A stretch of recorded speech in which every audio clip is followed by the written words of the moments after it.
In this video and the next upcoming 10 videos, we'll talk about creating an email scheduling app using Spring Boot and Quartz. So make sure that you have your prerequisites ready before you start this playlist. So I would quote this playlist as an advanced playlist where you need to have some amount of good prerequisites before you start this particular one, because we'll be covering the part where we talk about Quartz mainly and Spring Boot and how they both can get together to create an email scheduling app. But we will not talk about some really important topics which come under Java, Spring Boot, MySQL, and REST APIs.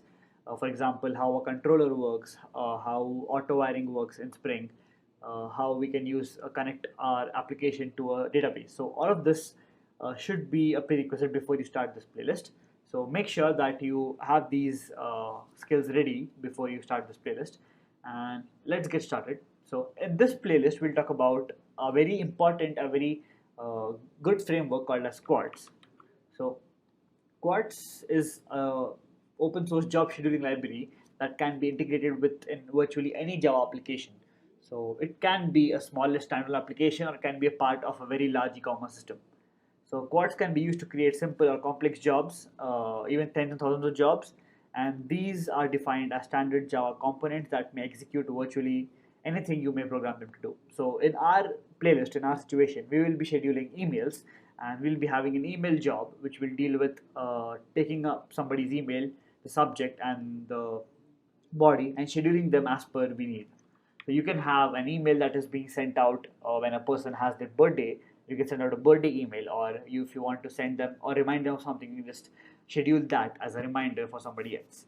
So this is a very good way to learn about how Spring Boot works with other variety of frameworks, Quartz being a great example. And we also learn how to actually build a real world example of what we are learning when it comes to concepts. So in this video, we'll learn how to schedule jobs in Spring Boot using the Quartz scheduler by building a simple email scheduling application. The application will have a REST API that allows clients to schedule emails at a later time.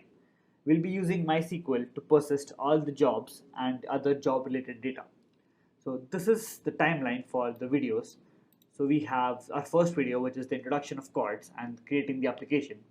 Next, we have configuring the MySQL database, the Quartz scheduler, and the mail sender framework. Third video is going to be about creating Quartz tables. So Quartz has a set of tables by themselves which they use to manage the data behind scheduling a job. So we look at that. Next, we talk about some basic terminologies which Quartz has to offer, such as job data map, job key, a query job descriptor, a trigger, and so on. Next, we start building our application from video 5, where we first create the request and response payloads. What information do we get from the user, the JSON, and what do we actually show them as the response. Then we'll be creating the controllers for scheduling email. So a schedule email, update email, pause or resume a schedule, and so on and so forth. Next will be a controller for getting the emails, following an email scheduler service, which is basically the heart of our application. The email job, which is going to be what you actually want to send in the email, and finally we'll be running and testing our entire API in the final video. So this is what we have in plan for the upcoming playlist. So make sure that you follow through, you watch all the videos, and please let me know if you have any doubts in the comments below. So let's get started. So the first thing which we need to do is go to spring.io, start.spring.io, where we basically initialize our application using their web interface and directly start with a predefined project. So we don't have to worry about a new project, creating them from scratch on IntelliJ, etc., etc. So go to start.spring.io, give it a new artifact name. So you can just say email scheduler, and we need to add a few dependencies here. So the first dependency is going to be web. Second is going to be JPA. Third is going to be Quartz. Next, we go on to MySQL, and finally we end it with Java Mail Sender. So these are all the dependencies that we need to actually start creating our email scheduler application with its REST API. So next, click on generate and it will create a zip file or a compressed file which you can extract on your local machine, and then you can open it in your favorite IDE. So in my case, I'm using IntelliJ IDE for Mac, but any IDE which supports Java, Spring, and Spring Boot should work here. So this is the IDE which I use. It's free for Mac OS, free for Windows as well. You probably have a 30-day free license, so you can use that for this video and the upcoming videos. So let's get started. So once you have created your Spring Boot project, you have to open it in your schedule in favorite IDE, and you can see your project live here. So here, when you can see, if you go to source main Java, we already have a starter project ready in front of us, which we can directly start and see how it works. Next, we have our pom.xml, and here we have our dependencies that we need. So we have our JPA, we have our mail, Quartz, and web. Give it a good description. So Quartz scheduler or email scheduler. We can add an email scheduler for using Quartz, and you have a very simple project ready to make your first scheduler using Quartz. So in the next video, we'll talk about configuring MySQL database, Quartz scheduler, and mail sender. So this will deal with the application properties of our application, where we add the server URL for MySQL database. We add some interesting configurations for Quartz scheduler, basically how it works, the ins and outs of Quartz, and also the mail sender. So we'll be using a framework which helps us schedule mail via code. So we need to also talk about some settings from Gmail which we have to allow, so that we are able to actually make SMTP calls from our code to the Gmail server. So all of this will be covered in the next video, where we keep continuing our process of scheduling email applications. Now, if you want any help with your resume, any technical doubts which you want to clarify, you can definitely send me an email, and which is in the description below. And if you have any questions regarding the installation of Quartz or setting up the project using start.spring.io, let me know in the comments, and I'll make sure that I answer all the queries as soon as possible. Thank you for watching. I'll see you in the next one. In the previous video, we talked about setting up a very basic Spring Boot application, which you can see here on the screen. It has a very simple starter, which just has a main function and runs the Spring Boot application. And we also now need to set up our run for configuration for our app. So in IntelliJ, what you can do is go on to this little piece of information, go to edit configurations. Now you need to select an application called as Quartz Runner and then run it. If not, you can also use the Spring Boot's way of running the application, but I would say the application way helps you to understand how Quartz or how a Spring Boot application works behind the scenes. So all you have to do is, let's do it again. So we do a plus application. We can give it a name as Quartz email runner, running it on local machine. The main class is something which we need to talk about. So it's going to be Quartz scheduler application, and that's it. So that's all you need to have your runner ready, and you can always just run it whenever you want to. So that it gets easier to have a runner ready. You don't have to always click this. You can always click it here or the debug mode and then have your application running. So coming to this video, we'll be talking about the configurations or the properties that our application needs to set up Quartz, to set up the database, and also to set up our mailing properties. So we'll be using an email ID to actually send the emails, right? Or to schedule the emails. So we need to also set up some properties there. So let's get started. So go to resources and to application.properties. This is where basically we have all of our applications ready and the properties. So now what we're going to do is have them write the application properties for our application. So first comes the Spring data source. So the Spring data source is basically the database which will be connecting to your Spring Boot application, and some information regarding that, which includes the URL, the username, and the password. So let me write the ones for mine. I will not be giving it the values for now. I'll be doing it in the next video, because the next video is going to be dealing about configuring our database and how we can set up our MySQL server and integrate it with IntelliJ. So Spring dot data source dot URL, Spring dot data dot user name, and we can do Spring dot username dot password. Now, it is generally recommended that you do not have your password in plain text when it comes to enterprise applications or projects that you're deploying on, let's say, GitHub or anywhere else. So just for now, for practice purposes, we'll have our password in plain text. But if you're using this to create an enterprise application, or using it to create or deploy it on a provider or on GitHub, then make sure that your password is not there in plain text, and it's uh, modified or hashed in some way or the other. So these are the properties that we need for our Spring data source, which is going to be a MySQL server, which we talk about in the next video. The second thing which we need is the Quartz properties. So let's start writing them.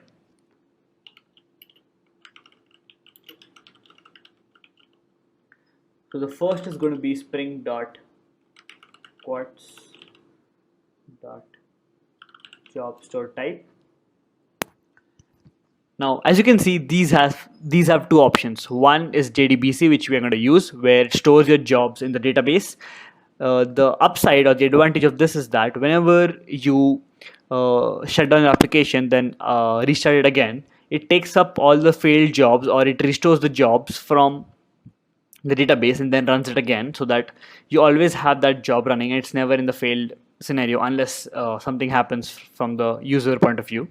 Next is storing it in memory. So this is basically a way of Quartz to store your jobs in memory only, not inside external database. So whenever you shut down an application and then run it again, the jobs get destroyed, and then new jobs have to be created whenever you restart your application. So since we need our jobs to be persistent and to be inside a database, we'll be using JDBC method or the value. The next is the thread pool count. So the Spring dot Quartz dot properties arg dot Quartz dot thread pool dot thread count. Maybe 5. So this is basically the amount of threads that you want your application to use when it's scheduling its jobs. So for example, if you have 2 or 3 jobs which are scheduled for the same time, you can have 5 threads in which each of the thread will have its own job running at the same time, so that it's less load for the application and for that particular thread. So next comes our mail properties. So since we'll be scheduling our mail, scheduling our mails, we'll have to have an email from which we send it from, and we also have to tell it what the protocol is, what kinds of things are we using. So let's add them.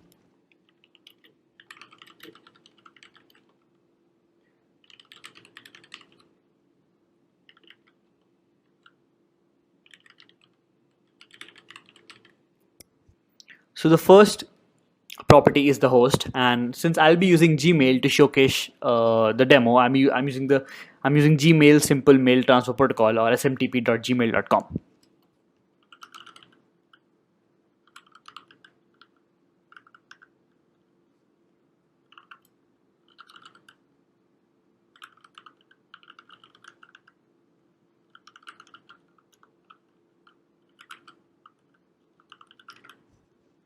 So the next two properties are the port and the username. So port is basically the port in which you would want to send the mail through. So for here I have 587, and the username is my email ID. And you can also email me on this email ID if you have any doubts regarding your resume, if you want to talk about your cover letter, how to get jobs, how to get a software engineering job later on. So this is the email which I use. And next is going to be the password. So I will not be writing that here, but again, you should not have your password in plain text, but you should have them uh, hashed. So spring dot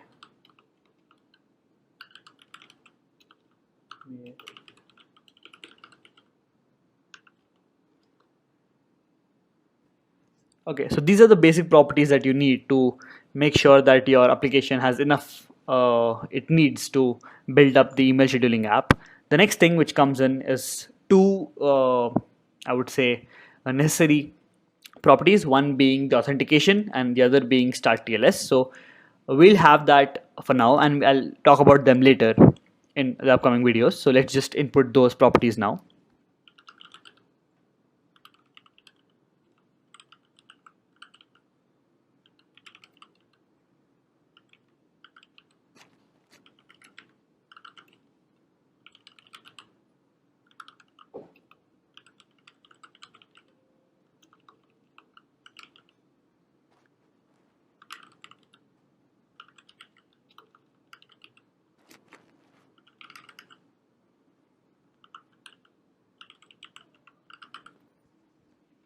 So with these properties, now we have our application ready to start building it and then schedule jobs and schedule emails. But before we do this, we need to have an additional step which we need to make sure that we are doing, so that we have our emails which are actually being sent to the receiver.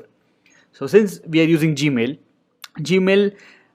by default does not allow you to send emails through a less secure application, and since we have literally no security in our application, it will be hard for us to actually let Google send our emails, and we'll just prohibit it or mark it as spam or just not send them.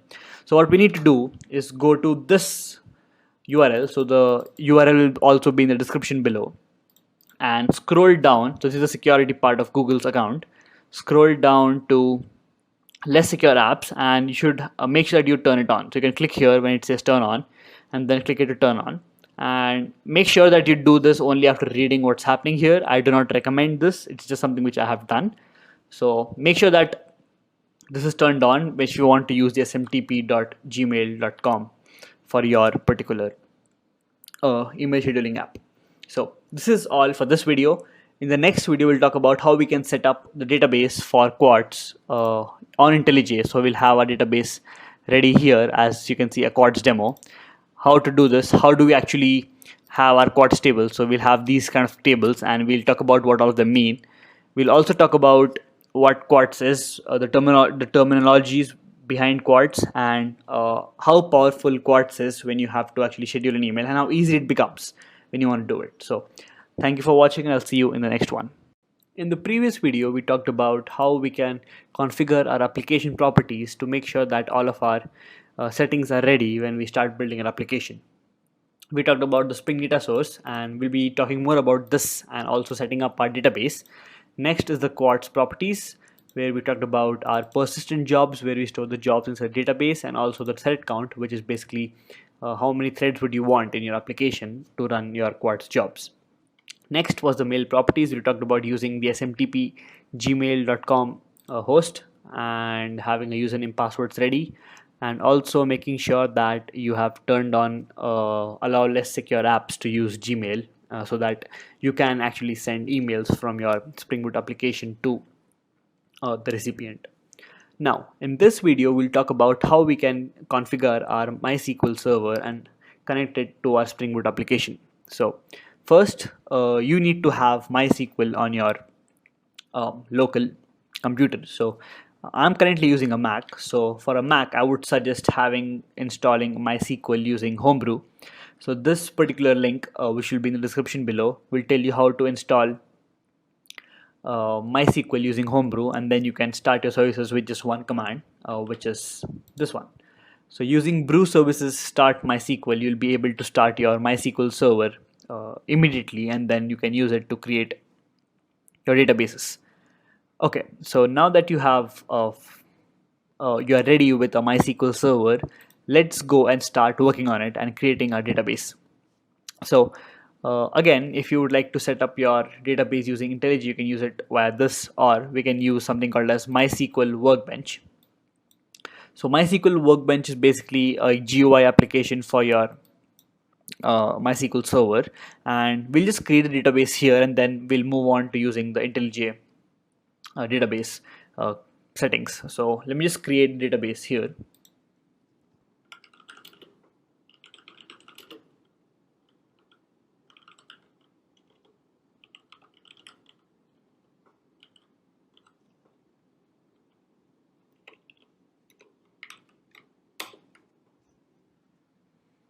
So as you can see, I have created my database, and if I refresh the schema, you can see Quartz demo right here. Now that we have our database ready, let's actually go and have it inside our IntelliJ application. So we can close this off for now and go to databases. Let me just delete this so that we can create it again. So remove. Okay.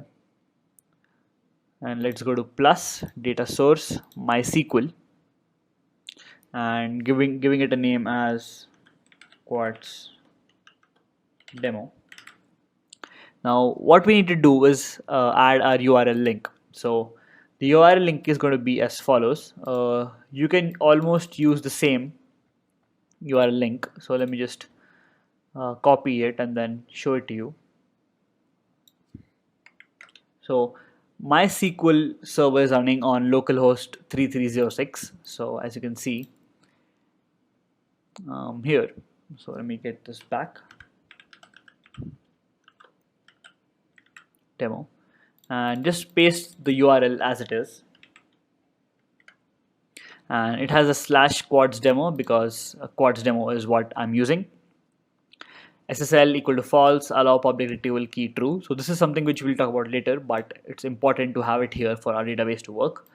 My username is root and my password is also root. So let's test the connection real quick so that we make sure that our database is connected to IntelliJ. And yep, succeeded. So as you can clearly see, we have our database ready. Click apply and you do an OK. So as you can see, we have our database ready here. So our SQL server here, Quartz requires us to create some of the tables using their SQL script, which they have. So the next step here is going to be using those scripts and running them here inside our MySQL console. So go ahead to this URL, which is again in the description below. And this is something which is given by Quartz itself. So all you have to do is copy the entire SQL list and then just exactly paste it inside your console. So I'm going to do that right now. I can just do it a raw. Do Command A, Command C, or Control A, Control C, and just paste it here. So let me do it here. Yeah, and these are everything which Quartz requires you to have. So don't worry about this. You can go into this later, or you can see this later. So just make sure that you have this ready. And yeah, so if you want this in your Quartz file, again you can add this to your Quartz file. So let's do that as well.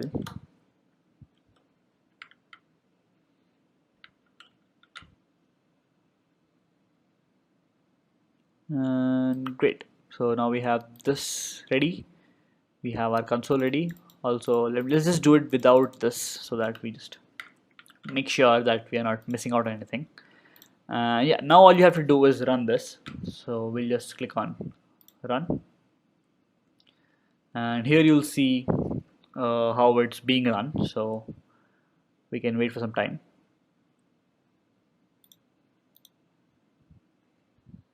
You can also view your database creation of tables in the database. So we'll do that in a minute. Let me just show it to you here for now. So that green tick shows that all of these queries have run. So let's wait for it to run all the others. So as you can see, all of them have been running. So we have finished creating a database. And to check whether the tables have been created or not, go to database, go to Quartz demo, and as you can see, we have all of our tables here ready. So if you would like to see what's inside the tables, let's look into that. So first we have our job details. So yeah, before we get into all of this, let's actually understand the terminologies which we need to know in Quartz. So here we have an overview of Quartz scheduler APIs and terminologies. Again, this link will be in the description below. So first we have the scheduler, which is the primary API for scheduling, adding, removing jobs. We can pause the jobs, resume the jobs, all of that. So it's the primary API or go-to API when it comes to dealing with Quartz. Next is a job. So a single unit of work which your application is going to do. So in our case, going to be scheduling the email. That is called as a job, and it's an interface to be implemented by the classes that represent a job. So you will be implementing the job class, and then it has a single method called execute, which you'll be implementing, where you write the work that needs to be performed by the job. Next comes in the job detail, which represents an instance of a job. Also contains additional data in the form of a map. So you have a key value pair, and then you can add some primitive data types as in that map. So we'll be having our from, to, subject, body of the email inside this particular job data map. Every job detail is defined with a job key, which is again consists of a name and a group. So this makes every job unique, a name and a group. Now next comes a trigger. So a trigger is basically when do you want your job to be triggered. So it defines the schedule at which the job will be executed, and a job can have many triggers, but a trigger can only be associated to one job. And similar to job detail, every trigger is identified by a trigger key that comprises of a name and a group, which again has to be unique within a group. Next, we have a job builder and trigger builder, which is basically a way of creating job detail instances or creating trigger instances. So this is all you need to know about the terminologies in terms of Quartz, and all of them are fairly straightforward. Once you work with them for a few minutes or so, then you'll be very comfortable with them. And now we can go ahead and see what's inside our tables. So the job details tables has the scheduler name, which your local scheduler will be using, the job name, job group, description, job class name. So in our case, it's going to be email job, whether it's durable or not, whether you can update the data or not, and the job data which it has inside it. The next important table is the Quartz trigger table, the name of the trigger, name of the job it's associated with, and priority, next fire time, previous fire time, when it's going to get fired, and the trigger state, which tells you the state in which the trigger is. It's acquired, waiting, running, all of that. So the other tables are also important, but you will mostly be dealing with these two particular tables. And this is how you actually integrate your Quartz tables inside a database, connect your database to a Spring Boot application. And in the next video, we'll be talking about implementing our payload, or the request and the response that you would want your application to give for your email scheduling app. So thank you for watching. I'll see you in the next one. In the previous videos, we talked about setting up our Quartz scheduler application, a Spring Boot application. We talked about setting up our application.properties, where we set up the database, data source, URL, password, JDBC connection, SMTP, etc., etc. And in this video, we'll talk about creating our API. So we'll talk about how to can actually create a REST API, which will help us schedule those jobs, and then we will schedule the jobs using Postman. So in this particular video, we'll talk about the DTOs, or the data transfer object, that we'll be using to communicate with the user and Quartz. So let's get started. So first we need a new package. So let's go here and create a Quartz scheduler dot payload. So this package is going to consist of the DTOs. So we have a request DTO and a response DTO, and these DTO will talk to the user about the type of values that are needed to be entered. So for example, the email or the subject of the email, the body, date, time zone, etc. So we'll be taking up this request from the user and then scheduling our emails via Quartz. So for that we need to have a DTO, or a way for the data to be transferred from the user to our application server. So let's create a Java class called as email request. So now we need to add a few fields for our attributes for our class email request. So let's start with the most obvious one. So we have @email and @not empty. So these annotations make sure that our email, so private string email, make sure that our email is always in the form of an email and is never empty. So we just have to make sure that we have the right classes for that, so that we don't have to worry about the validation which has to be done on email, checking whether there is an @ or there's a .com or .n. So all of that is being handled by the email annotation.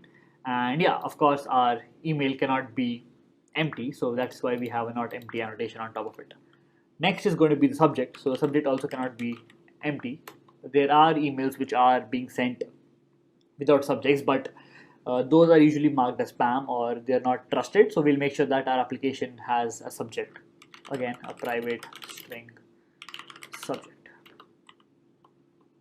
So next up is the body. So again, we don't want an empty body, so we'll make sure that our body also is not empty, and this is going to be body.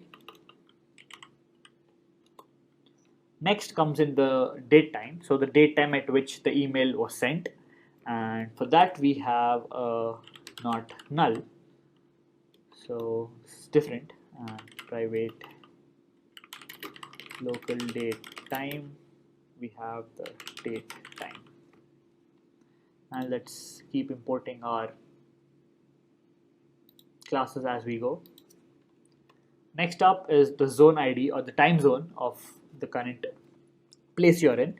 So if you're sending an email from India to, say, let's say Europe, then we have to have the appropriate time zones mapped at both the places, and this particular field takes care of that. Again, this cannot be null because this will be there for all the emails that you sent. And private zone ID time zone. And yeah, so this deals with the email request, or the request which the user sends to the server, and this will contain the email to the sender's email. So for example, if I'm sending it to test@test.com, then that is added here. Next is the subject, which is the topic of your email.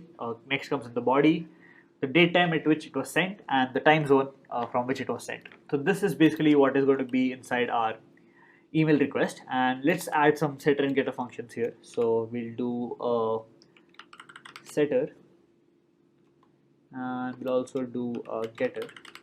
So make sure that you download the Lombok LOMBOK plugin from here. So just go to files, not files, I would say go to preferences, and let's wait for it to come up.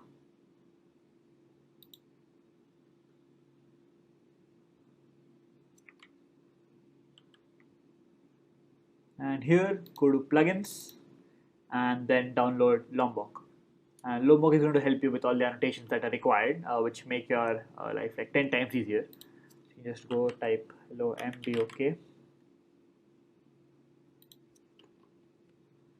And yeah, so I have installed it. So if you haven't, then you can install Lombok, and then you can play with all of these annotations for your project.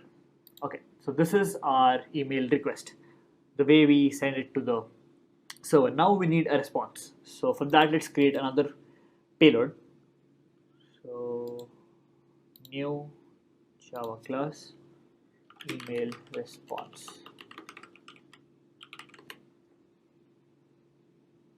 So this is the response we get from the server after we send our request. So this will consist of some variables such as success, whether the email was sent successfully or not, the job ID of the job group, and the message we get back from the email response. So let's create this now. So first we have our fields. So we'll be having private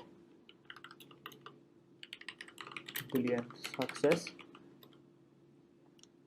Next is private string job ID.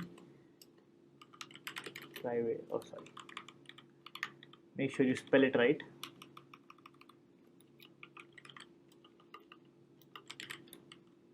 And make sure you spell it right again. You have job group. So each quad's job is uniquely identified with job ID and job group. So you need both of them to have a unique job. There can be multiple job IDs inside one single job group. So we'll talk about that later when we come to it. Next comes in the private string message. We get back. Let's give it a nice name. And next we have the constructors for our email response. So email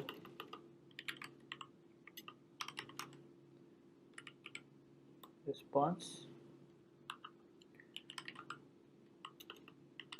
Boolean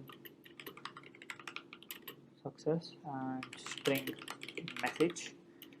Let's create the constructor. So this dot success equal to success. This dot message equal to message. So a simple constructor, nothing complicated. We'll see why we need the constructors later on when we create our API, but we need two types of constructors here. So let's create them. This one's going to have Boolean success string job ID string job group and string message. This dot success again equal to success. Now as we write this out, we have to make sure that our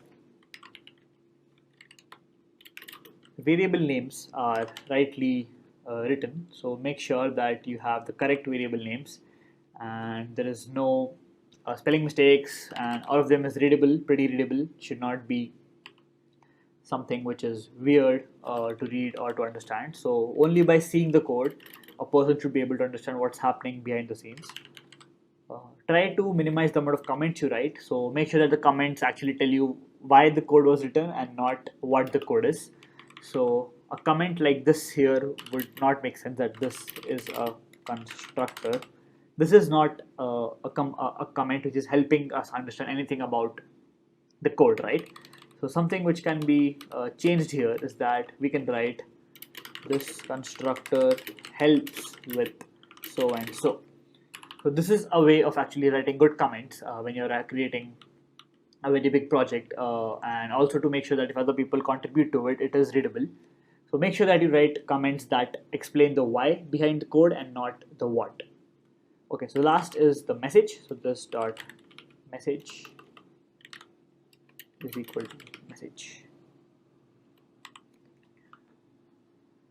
Okay, great. So we now have all the fields ready, constructor ready, and this is going to be the response to our request that we send back to the server, and we get whether the email was successfully sent or the job was created successfully or not, the message we get back, and the constructors that are used for it.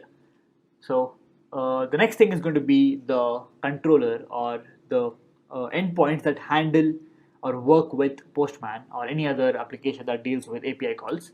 So let's create our controller now. So let's go to a new package, call it web. The web is going to control the API endpoint. So let's create a Java class for that. It's going to be an email scheduler controller.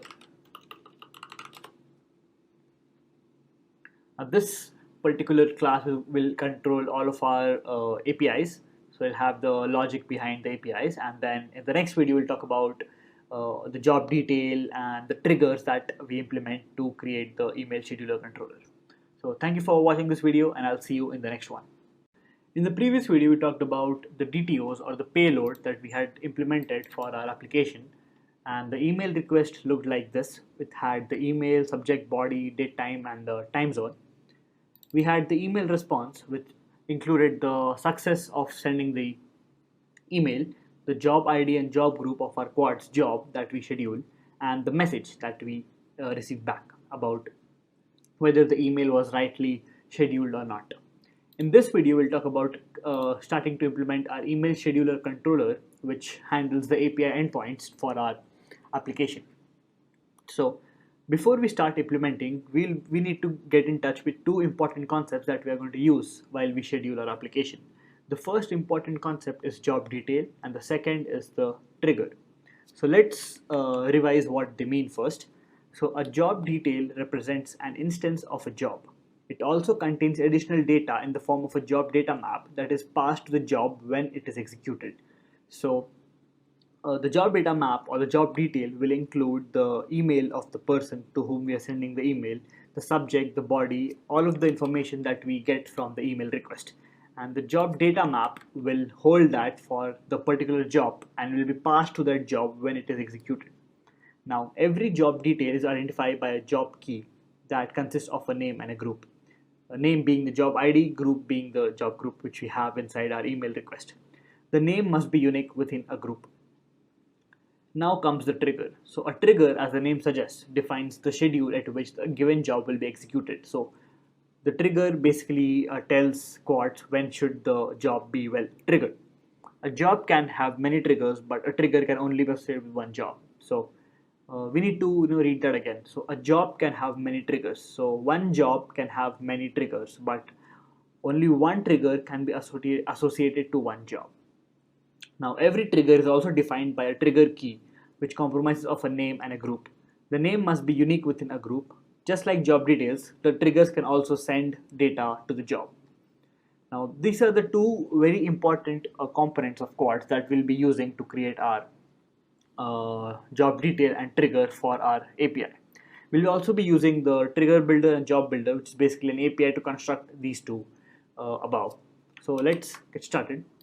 Let's start creating our job detail. So we'll have a private. So I've left some space here to actually implement the API, but for now, for this video, we'll be implementing the job detail and the job trigger. So private job detail build job detail. So this is going to be our application which deals with making the job, and it is going to have the email request or schedule email request as our arguments. And yeah, so let's import all the functions that we are supposed to, like classes. And yeah, so let's initialize it first. So job data map equal to new job. So this is basically a map, a very typical map which Quartz uses, and we put on the information that we need to pass on to the job execution when we schedule it. So job data map dot put, and you can predict what we're going to do here. So we'll have the email, which is going to be schedule dot get email. Next, so the same thing again, and we do it for the subject and the body. So we have the subject, and this again becomes get subject. Great. And the next thing is for the body. Sorry about that. This becomes body, and this becomes get body. Great. So now we have the job data map, which is going to pass the information to the job and schedule the email using the email subject and body, which the job data map has. Now let's build our job detail using the job builder API. So return job builder dot a new job, and now will be dot with identity, and the identity is going to be UUID dot random UID dot to string, so a random name, a unique number name, random name, and the group is going to be email jobs. Now the next thing which we need to have is with description, and the description is going to be send an email job. The next part is using the job data map, so using job data, and the job data is going to be job data map. So this is the information that will be passed to the job. Next is going to be store durably. So this basically tells quads to store the jobs even without a trigger and persist them in the database. And the final comes with the build. So the build takes care of building the job. Now the new job takes in a parameter, and that parameter is basically the class in which the job is implemented. So the class which handles scheduling of the email, the meat of our Quartz application, that will be passed out here. So let me just create it right now. So email job dot class. Now we haven't created email job yet, so let's go ahead and create it now. So we'll create a new package first, and it'll be a Quartz dot job, and inside this we have our email job class. So let's go back ahead here and let's import this so that we don't have any errors for now. And great, so this has to implement a job, so let's make sure it does that. Let's go here and we should do implements Quartz job B, and when we implement the Quartz theme, we need to have a function here. So let me just write that for now. So we override protected void execute internal, and this is going to have the job execution context here.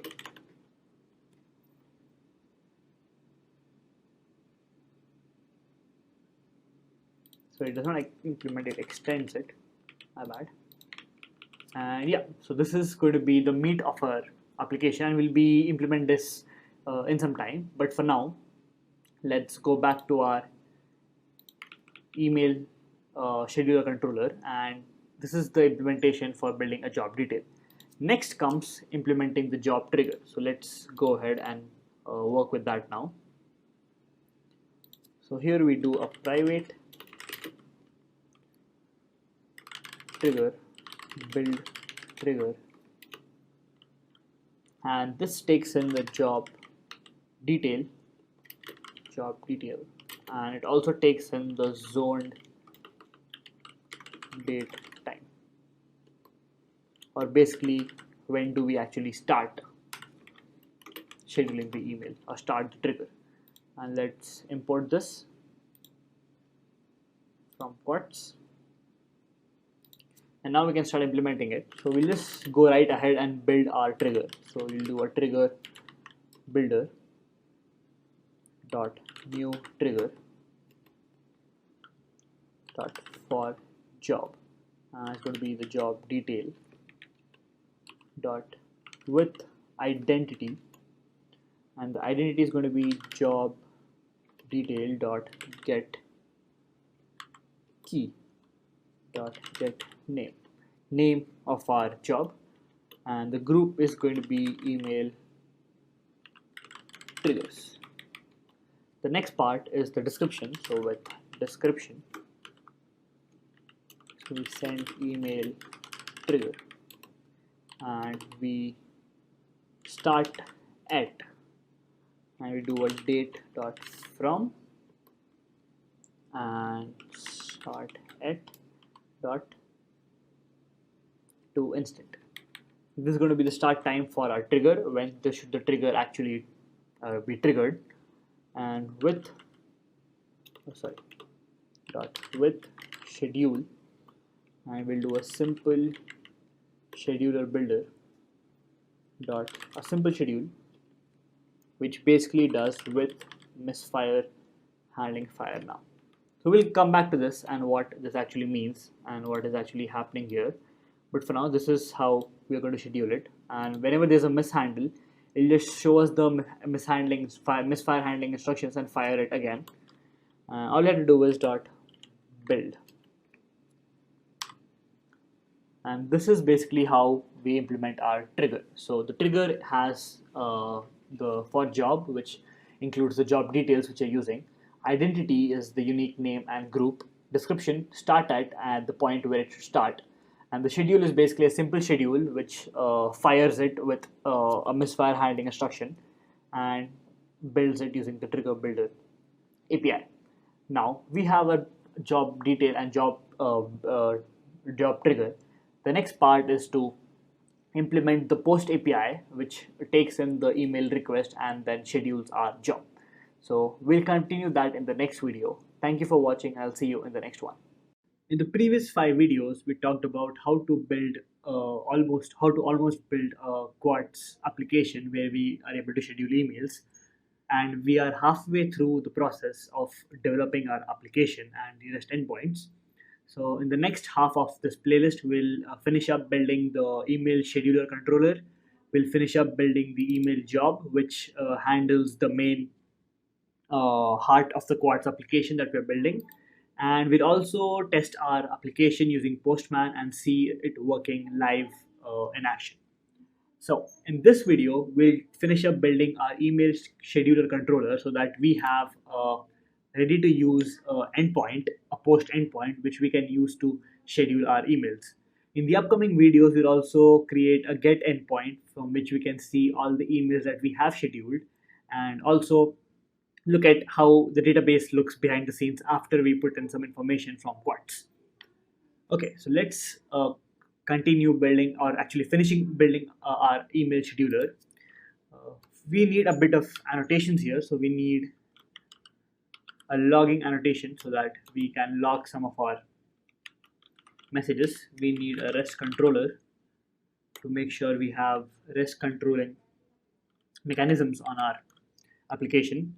Now we need the scheduler that we are going to use, so let's do an auto wire of private scheduler. Awesome. Now we can use the scheduler to schedule our jobs and make sure that all of them run when we want them to run. Let's go ahead and start creating our post mapping. So let's have a post mapping annotation. This is going to be the sort schedule email. So you can have multiple things here. So you can have schedule email, schedule a job, anything which you would like. For the simplicity of this tutorial, we'll be going with schedule/email. The next comes in the method declaration. So it's going to be a response entity that will be sending back, and it will have the body of an email response and the function name.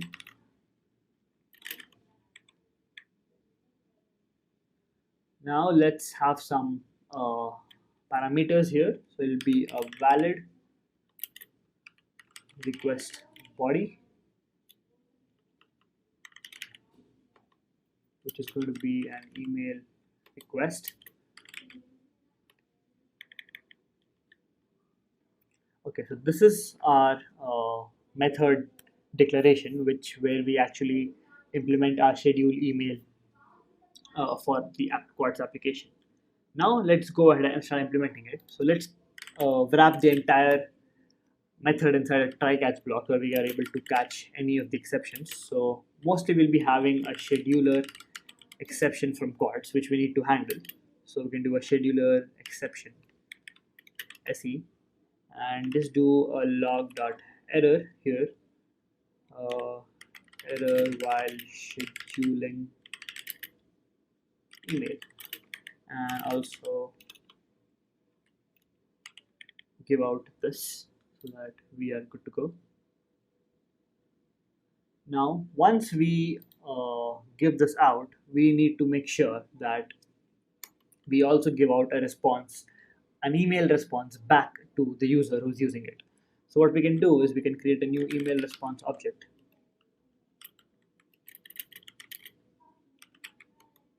And if you remember how this looks like, let's actually go and see this. So we have a constructor where we have the success and message. We also have another constructor where we have the success job ID, job group, and message. So which one do you think should we use here? So here we'll be using the first one where we just do a success as false, and the message is going to be error while scheduling email. Please try again later. Can be as descriptive as you want it to be, so that's up to you. And let's have it down so that we can see it. And all we do is we return this back. So return response entity dot status. There's going to be a HTTP status of internal server error. So let's find that, because it was an issue by because of Quartz. Dot body is going to be an email response. Awesome. So now we have we are able to successfully catch our application, which our method might throw, and the next part is to implement the post structure for our method. So first, let's actually get the zone date time using this date time, the zone ID and the date which we take from the email request. So if you go to email request here, you can see that we're asking for the date time and the time zone. So now we need to configure that into some property which Quartz understands, which is going to be zoned date time. Let's call it date time only. It's going to be zoned date time dot of email request dot get date time, comma email request dot get time zone. Awesome. So now we have our date time. Next, let's do a quick conditional to make sure that the date time dot is before zone date time dot now. So if it is scheduled in the past, then we cannot actually send it to the user. We can't schedule it, right? So if we are scheduling it in the past, then we have to tell the user that the date must be after the current time. So let's just do an email response there. So let's do an email response equal to new email response. And since it's a failure message, it's going to be false, and the message is going to be date time must be after current time. Great. Let's get this down so that we have enough space to see it inside our single window. Great. Okay, and now we can just return this back. So I'll just copy this return method and paste it here. Okay, now comes the part where we actually deal with the Quartz part. So first, let's build our job detail. So we do a job detail. Job detail is equal to build job detail, and we pass it in the email request. So this is what we had built in our previous video, where we pass in the email request, we create a job data map, and then we build a job using the job data map, which has the email, subject, and body. So now that we have finished implementing that, we can use it to get a job detail back. Next is going to be a trigger, which is going to be equal to build trigger email request. And now we have our job detail and the trigger ready. So okay, so here I think we made some changes. So it's going to be the job detail and the zone date time. My bad. So this is going to be job detail, comma date time. Great. So now we have the job detail and the trigger ready. So the next part which we need to work on is scheduling the job.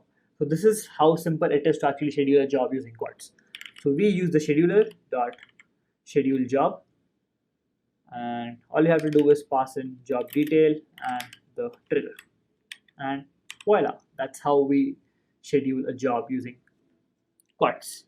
So it is that easy to use the framework because it gives you out of the box functions to use and schedule jobs.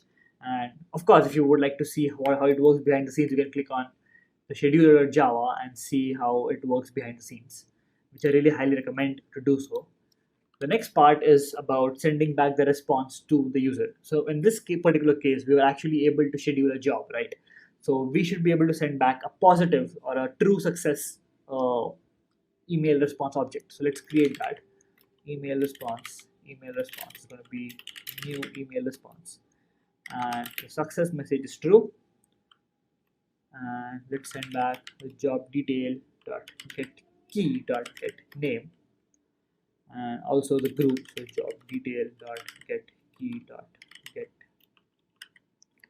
group, and let's send a message with this, which is going to be email scheduled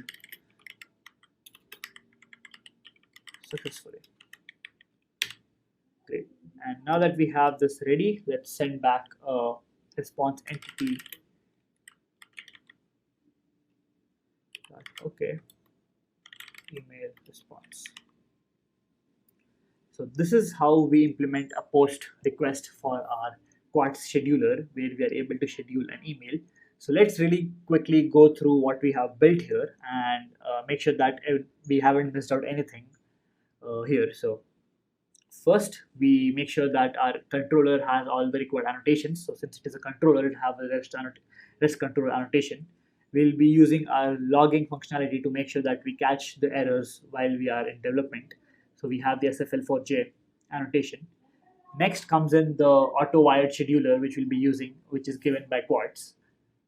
And we use that to create our post mapping. But before we do that, we have two helper functions, which is the build job detail and build trigger, which help us build the job detail using the job data map, and also the trigger using the trigger builder to make sure that our jobs are scheduled at the right date time and with the correct job information. Next comes in the schedule email method. So here we first convert our date time and the time zone into a zone date time, which is a standardized form to make sure that we have the date time from any time zone across the world. We then check if the scheduling time is before the current time. If so, then we return back an internal server error, or actually we do a bad request here, because this is something which the user did incorrectly. So we have to tell them that it's a bad request to send, and we send a message that the date time must be after current time. Now, if the user has passed through this, or in other words, if the date time is after the current time, then we move on to building the job detail, building the trigger, and then scheduling the job using the schedule job method. Next, after we do this, we then create a new email response object with a true success boolean, the name and the group of the job, and the email scheduled successfully message, and send that back to the user using an OK status, which is the 200 status code. So this is how we create a post mapping, and our email scheduler is completely implemented. In the next video, we'll run this and see how it works, and also implement the heart of our Quartz application, which is the email job class. So thank you for watching, and I'll see you in the next video. In the previous videos, we had implemented our email scheduler controller. We had implemented our API request and response payloads. We also talked about setting up the database layer using MySQL and application properties. In this video, we'll start implementing the last part of our application, which is implementing the job. So let me show it to you right now.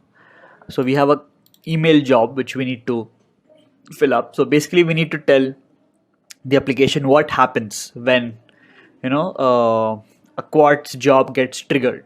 So when it gets triggered, it goes inside the execute internal method, and this gets invoked whenever the time comes to it. And then we use the job execution context to handle the things that happen around the Quartz application and the job. So now, first, we haven't actually run our application yet. So it's been 6 videos and we haven't even run it once. So let's first do that right now and make sure that the application is running. So for that, let's actually write a very simple get mapping. We'll just throw out a string saying that this is a get method, and we'll just run that on the browser to see whether our get API is working or not, so that we can make sure that our application is up and running. So let's do that quickly. We are get mapping.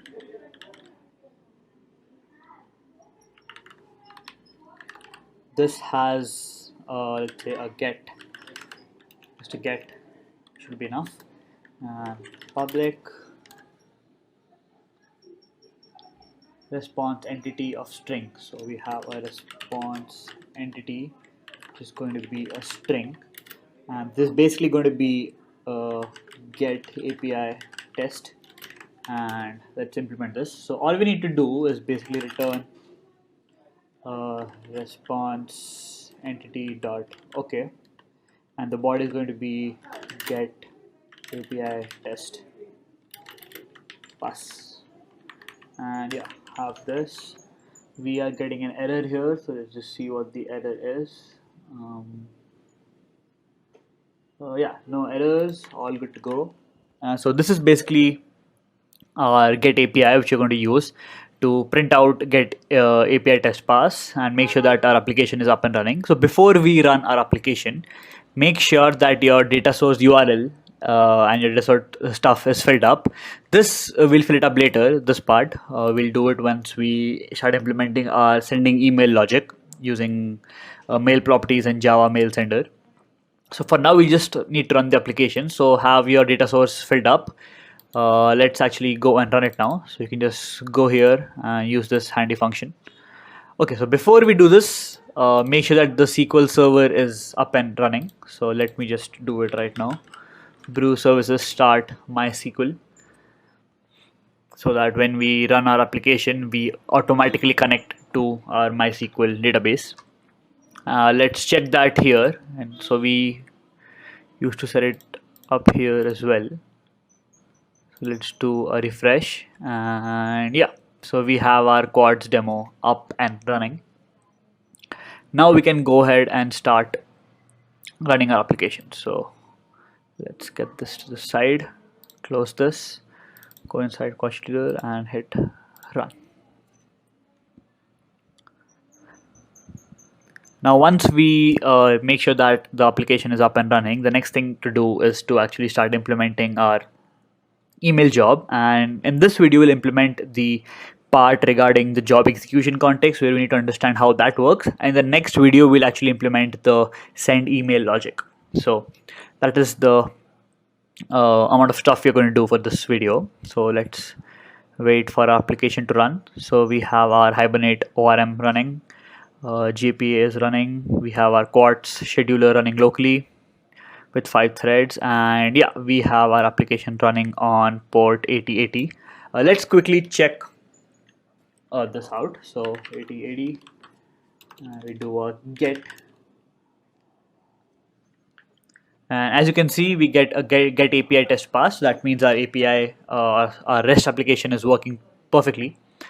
Let's go ahead and close this now, and now we can start implementing our email job method. So if you remember, when we go to the controller, we are filling out some details inside a job data map. So all of the data which we fill out here, this we use it when we actually get inside the execute internal method, and we get that job data map back using the job execution context.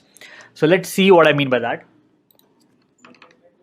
So now we do a job data map, job data map, job execution context, get merge job data map, and that is how we get back our job data map. And now basically what we do is fill up our boilerplate. So we need to extract some things here. So we need to extract a subject, which is going to be job data map dot get string, and this is going to be subject. So what we're doing here is that the job data map dot put which we put here, we're just taking that back out in the execute internal method. And we do the same thing for the body. So we just do this as a body, and this is going to be body. And the last thing is the recipient's email. So recipient email. I'm not sure if I spelled that right, but let's just assume that I did. And oh, my bad, did not have to run this. And this is going to be email. Yeah, so let me just check that real quick here. So we have email, subject, body, all good.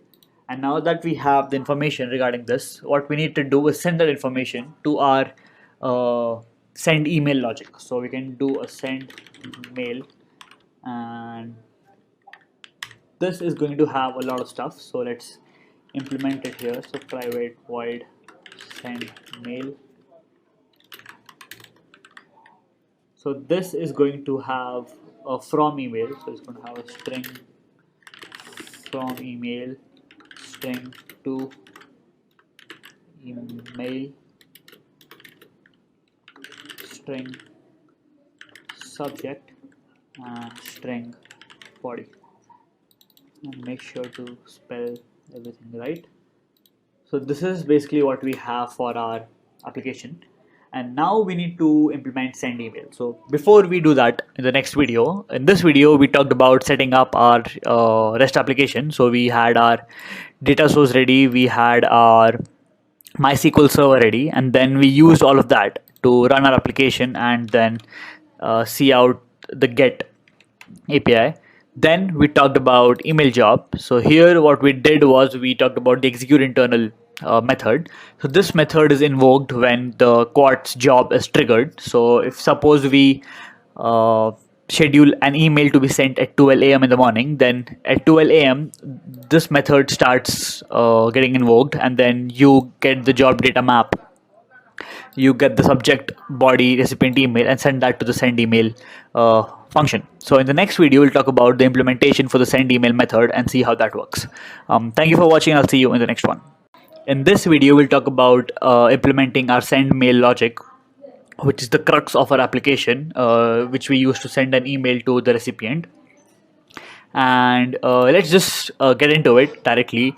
And once we finish implementing this, we'll just talk about running the application again. And in the next video, we'll start testing our application using Postman. So cross out the update notifications and let's get into it. So first, let's add some annotation. So we want this to be a component bean. So we add the component method here, and now we need two beans. So first is an auto-wired private Java mail sender. So this basically helps us send the mails. And another thing which we need is a private mail properties. Okay, using these two, now we can implement our send mail functionality. So send mail, first what we need to do is get the username. So what we do is a mail properties dot get username. Next is the recipient email or the to email. Comes after that the subject and the body. Now let's start writing our send email logic. So let's wrap all of this around a try catch. So a try and a catch. So let's first write a MIME message, which is going to be a message, and we create that. So mail sender dot create MIME message. Next, we use a message helper from MIME. So MIME message helper, and this is going to be equal to a new MIME message helper, which is going to have the message, the standard car sets. It's going to be UTF-8. This is just boilerplate code that I'm writing for sending an email, so just make sure you have that in it. So to string. Now that we have a message helper, we can add additional information to it. So we can do a set subject and then add that. We can have a message helper for setting up text, and that is going to be the body and in HTML. Let's check what the issues are here. So yeah, we need to catch something, so we'll do that right now. We need to catch what? We need to catch messaging exception. So we do a messaging exception here, and let's log the error. So all you have to do is system.out.println the exception. And now let's head back to this. So we need to do a message helper dot set from. It's going to be the from email, and the final part is the to. So message helper dot set to. It's going to be to email. And now the last thing which we need to do is sorry, mail sender dot send message, and this is how we implement our send mail logic. So let's go through what we did here. We did a couple of things. So we used the mail sender bean to send our email over the email protocol that we have, and we use mail properties to add the metadata for our email. So we added helpers using my message helper, where we added subject, text, from, to, all this metadata, and then we send our message using the mail sender. And this is basically how we implement a send email application. So let's go through everything again from the beginning and see the flow of our application, because since this is a very a relatively complicated tutorial than what I had posted before, we need to make sure that we did not miss out on anything. So first, the properties. We have our Spring data source, we have the Quartz properties here, we are using JDBC, we have our mail properties. This is going to be blurred out, so I will not be adding the password here, and we have our simple mail authorization stuff. Next comes the scheduler controller. So here we have a post method which schedules an email, takes an email request. So let's see our email request. The email request has the email, the subject, body, date, time, etc. Then the response has the success, boolean, job ID, job group, message, all of that. Then when the time comes, the email job is triggered, gets the job data map, and then sends the email using mail sender and mail properties. So in this video we talked about sending email logic, and the next video we'll talk about running the application and testing it up and down. So thank you for watching, and I'll see you in the next one. So let's get started. So before we jump into that, we'll just go through the implementation real quick, and what have we done before and where we are right now from video 1 to video 9. It's been a long journey. So let's go through all the classes real quick right here, and once we're done with that, we can then move on to testing the application. So here we have our application or properties, which basically has your data source, your MySQL stuff, and also your mail properties, your email ID, your password, etc., etc. Next is your email request, which basically is the payload or the info data that your client inputs and sends as a body in a post request, who gets a response back in terms of an email response body. And yeah, so one thing which we want to talk about here is that this was not there before, and make sure to add this in your code, and the setter and getter as well. So this basically makes sure that all the non-null values are also included inside the JSON when it gives an output, and the setters and getters are basically setters and getters for the class. Next comes in the email job, which basically is the heart of our application. It uses mail sender and mail properties to then create the message and then send it, And we also handle job execution context and the job data map in this set of lines of code, and make sure that the appropriate email is sent to the appropriate person. And finally, we have our controller. So if you go inside web, we have a controller which handles everything for us. So it handles scheduling of emails, it handles building the job detail, the job trigger, and also scheduling the job for us, and does some basic validations. Uses these helper functions here, build job detail and build trigger, to make sure that we are up to date with our stuff. Okay, so let's test it now. So let's run it first, and we'll be using Postman to test the application. It's an API client, so make sure that you have Postman installed inside your laptop or a computer, or if not, then any other API client works. So we have our application up and running. Let's open Postman. And so first what we're going to do is we are going to do a get request on /get. If you can see here, we had made a simple get mapping just to make sure that the API is working. So my bad. Go to Postman, get this up and do a send, do a get request, and we'll just make sure that we get back the pass. So our REST API is working, and now let's do it. Let's do a post and schedule an actual email. So here I'm scheduling the email to myself, and the subject is one lead coder day keeps unemployment away. Pretty important stuff. And the body is that you either reverse a linked list or you just get out. And date time is in this format, so it's the date and then T, then hours, minutes, seconds, and the time zone is Asia, Kolkata. And yeah. So first, before we actually do a successful post, let's actually mess with it a little. So what if I put this as 06 and this as 29? So this is basically before time, so this should give us an error.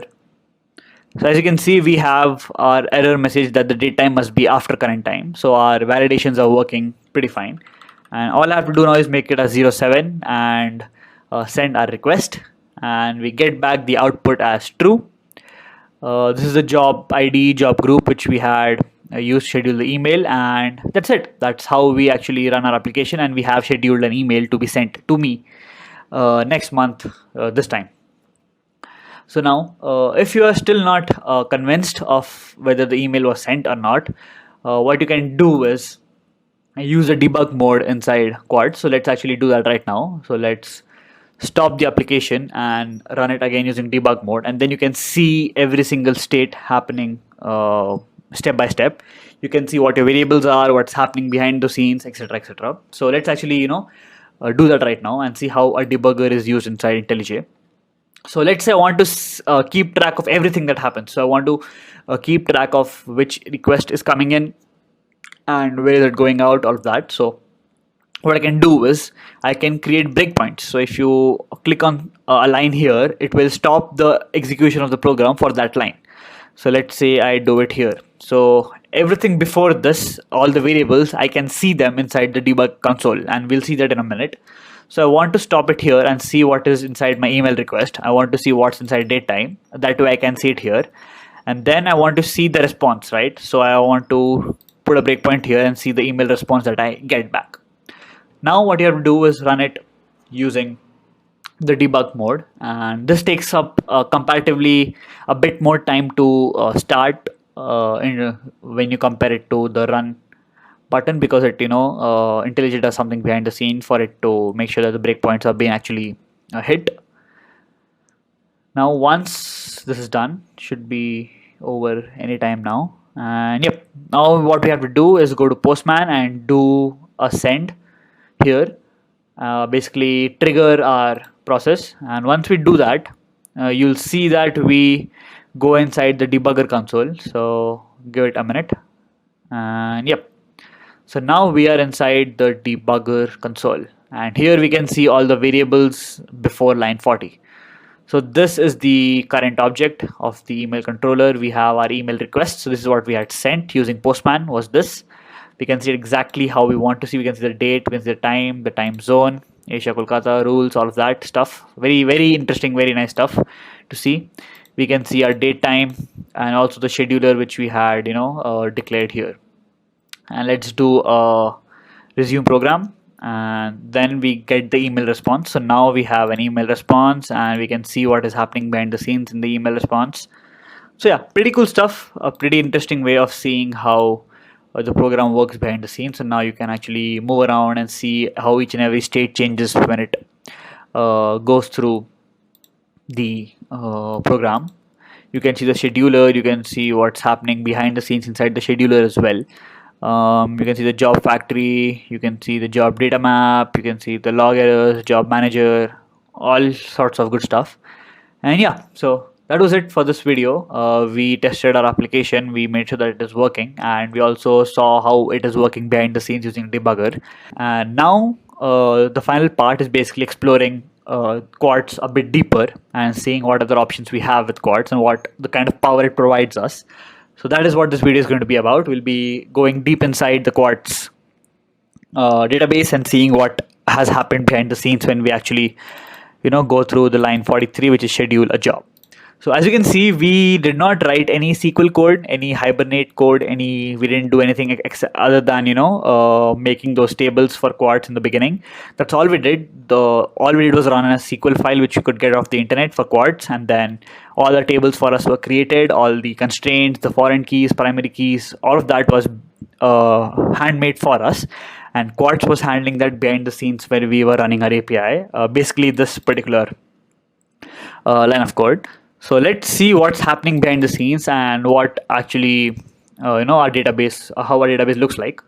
So go here, and these are all the tables that we have. So we have everything here given by Quartz. So we have the block triggers, calendars, cron, etc., etc. So to be honest, I haven't used most of it. So I haven't used Quartz logs. I have never come across a situation where I had to see what is inside them, or it was always empty. Paused is when you basically pause your scheduling. So there is an option in a scheduler where you can actually pause and resume jobs. So if you have a job which is pending to be run or triggered, then you can just pause it, and then whenever you want, you can then resume the job as well. So this is what the pause trigger groups is for, where you can just see which jobs were paused. Fire trigger is basically which job was triggered and has already run at least once. Job details gives you all the information about the jobs. So let's actually see it in action now. So yeah, we are inside a console for this, and let's just do a select star from job details and see what we get back here. So if you can see on the console, we get an output. So I've actually scheduled a bunch of jobs, so ignore that part, and let's just see what is happening here. What are the columns? So we have the scheduler name, which is the Quartz scheduler. We have the job name, which is basically a unique ID. The group is email jobs, which we had hard coded inside it. Description was also hard coded. The class is the job from which it will run. So it's the email job. The crux of our is durable is basically whether it's in the database or not. It is not concurrent. We haven't updated the data yet.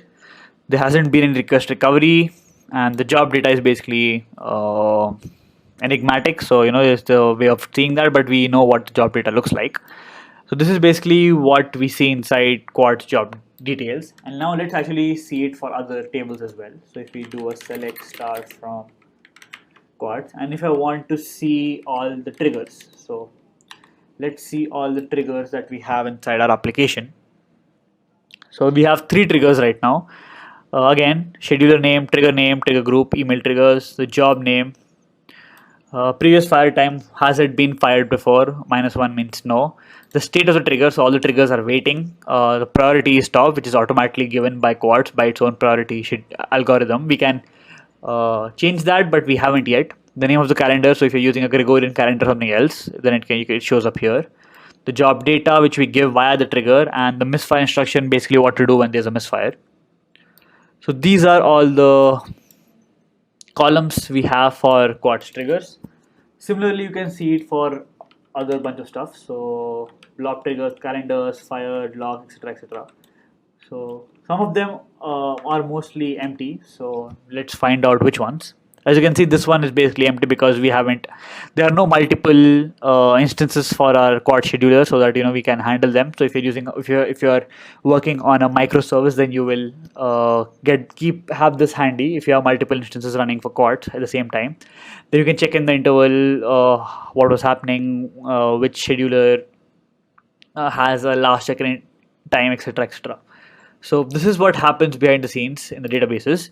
And if you would want to learn more about it, then you can go inside the description below and then see how much deeper you can go with Quad schedulers and the databases. So this is how we implemented Quad's application, which can be used to schedule email. And we did not write a single SQL command. We just ran a SQL script, and it did all the work for us. And using this one line of code, which is scheduler.schedule job, we are able to populate multiple tables. We're able to schedule jobs and triggers. So this is how we actually saw how powerful Quartz is when it comes to scheduling jobs. So thank you for watching, and I'll see you in the next playlist. Good night.